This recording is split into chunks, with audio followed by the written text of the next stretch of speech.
बहुत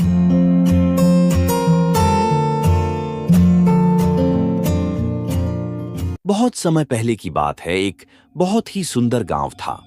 उस गांव में एक दादाजी रहते थे, जिनकी उम्र तकरीबन 80 वर्ष की थी।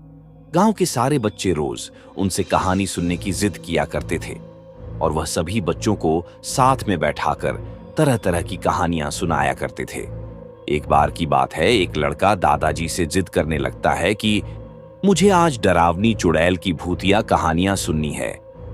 लेकिन दादाजी उन बच्चों को तो भूत की कहानी नहीं सुनाना चाहते थे। उन्हें लगता है कहीं बच्चों के मन में डर न भर जाए। लेकिन सभी बच्चे दादाजी से जिद करने लगते हैं। तभी दादाजी कहानी सुनाना शुरू करते हैं। एक बार एक छोटे से गांव में किशन और मोनू नाम के दो सबसे अच्छे दोस्त थे। दोनों हमेशा एक साथ ही रहा करते। पूरा गांव उनकी दोस्ती का मिसाल देता। उसी गांव में एक बुढ़िया रहती थी, जिसका नाम रुक्मिणी था। गांव के लोग कहते थे कि रुक्मिणी के पास अजीब शक्तियां थीं, लेकिन वह हमेशा अपनी जादुई ताकतों को लोगों से छुपाकर गांव के पास स्थित जंगल के एक गुफा में रखती थी। लोगों का कहना था कि उस गुफा के अंदर इस बुढ़िया ने काफी सारे धन, सोना, चांदी इत्यादि को छुपा कर रखा था। इस बुढ़िया की उम्र के साथ उसकी शक्तियां भी बढ़ गई थीं और लोग उसे अब दूर से ही नमस्कार करते थे। जंगल की गुफा में बुढ़िया का काला जादू और धन छुपे होने की बात किशन और मोनू ने भी सुन रखा था। एक दिन उन्होंने जंगल के भीतर स्थित एक रहस्यमयी गुफा के जाने के बारे में सोची। लेकिन इस गुफा के बारे में इस बुढ़िया के अलावा किसी को भी पता नहीं था कि यह गुफा जंगल में कहाँ है। सिर्फ लोगों ने इसके बारे में सुन रखा था और लोगों का ऐसा भी कहना था कि जब रात के 12 बजती हैं, तब यह बुढ़िया इस जंगल की ओर इस गुफा में चली जाती है और सुबह होने से पहले ही वह गुफा से गांव यानी कि अपने घर वापस आ जाती है। अब किशन और मोनू ने कुछ खाने पीने का सामान, पानी और एक टॉर्च पैक किया और गुफा ढूंढने के लिए जंगल की ओर निकल पड़े।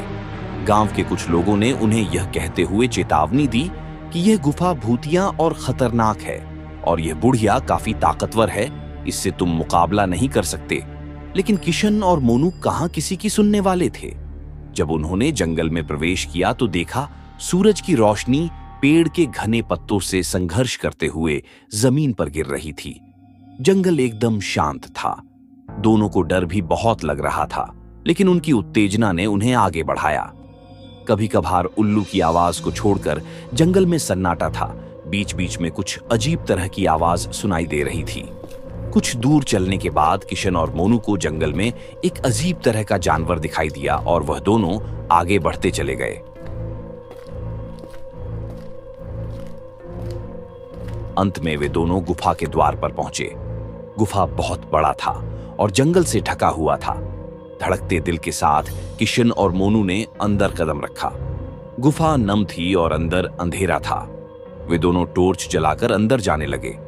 जैसे जैसे वे गहराई में जाते गए, पानी टपकने की आवाज गूंज उठी, जिससे माहौल और भी डरावना हो गया। अचानक उन्होंने एक धीमी गड़गड़ाहट सुनी और उन्हें अंधेरे में चमकती हुई आंखें दिखीं।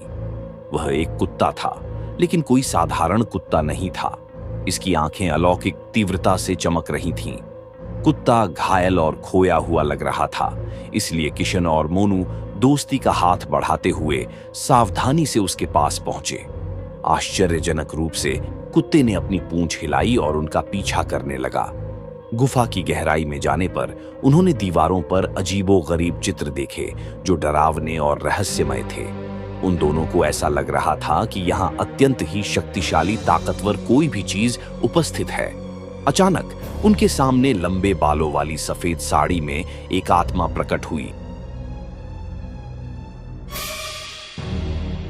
यह एक अत्यंत ही शांत और अच्छी व्यक्ति की आत्मा थी, जो सदियों से गुफा की रक्षा कर रही थी।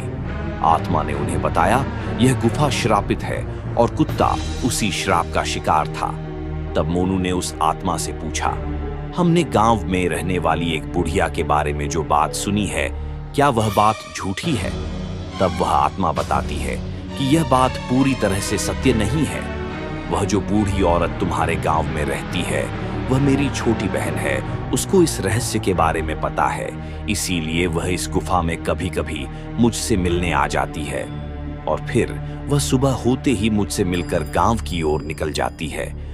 और यही कारण है कि गांव के लोग मेरी बहन को जंगल की ओर रात में आते जाते देखे हैं और लोग यह सोचते हैं कि वह बूढ़ी औरत जादू टोना जानती है, लेकिन गांव के लोगों को असलियत पता नहीं है।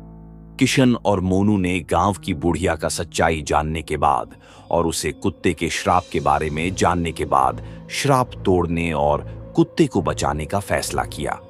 उन्हें पता चला कि ऐसा करने का एकमात्र तरीका गुफा की गहराई में छिपी एक पहेली को सुलझाना था, जो पहली कुछ इस प्रकार से थी।